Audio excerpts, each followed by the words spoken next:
Good morning, real life. My name is Roddy Sessions. This is my wife, Cindy. We have two girls, Paisley and Bella. I recently had the privilege, Cindy and I had the privilege to sit down and have a talk with Freddie T.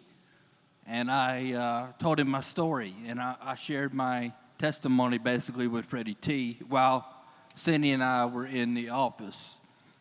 And he asked me to share it with the church. So, with the encouragement of Freddie T, I would like to share a little bit about my story.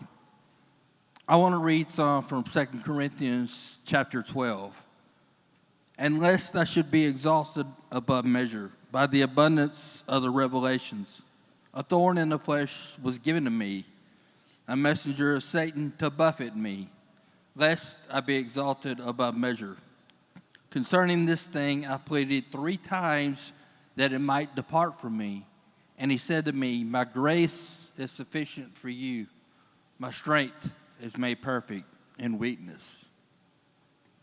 I was born in October of 1979. My medical records say that I was almost a stillborn. The umbilical cord was wrapped around my neck, and I was delivered not breathing. I had to be administered CPR, and I went without oxygen for 20 minutes before I took my first breath. I suffered brain damage due to that lack of oxygen. I was in the hospital for a while, but eventually my parents were able to bring me home, and my life began.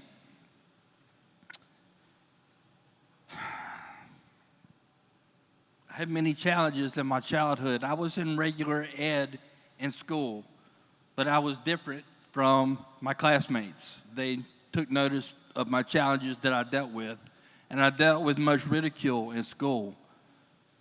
But my parents taught me how to let God lead me through that. I even had the verse, Romans 8:31, if God is for us, who can be against us, written underneath the bill of my baseball caps. So every time I would get ridiculed or picked on, I would look up at the bill of my cap, and I would know right then God was with me. God was going to get me through that. And still to this day, I refer to that verse with whatever challenges come in my life. I accepted Christ when I was 14. I was in North Carolina at a church youth camp, and we were on a mountaintop looking at a cross lit up on the mountaintop.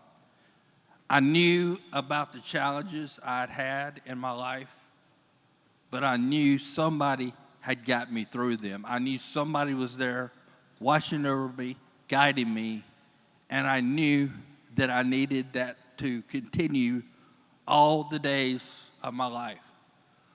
So I asked Jesus to come into my heart to be my Lord and Savior.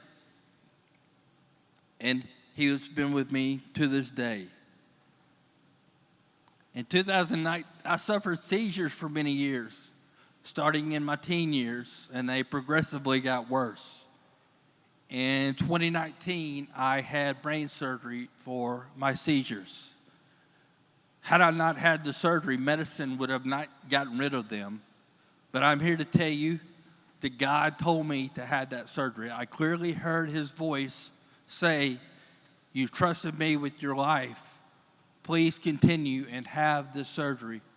So with all the courage and faith I could muster from God above, I had the surgery. And I'm here today to tell you that with medicine, I am seizure free.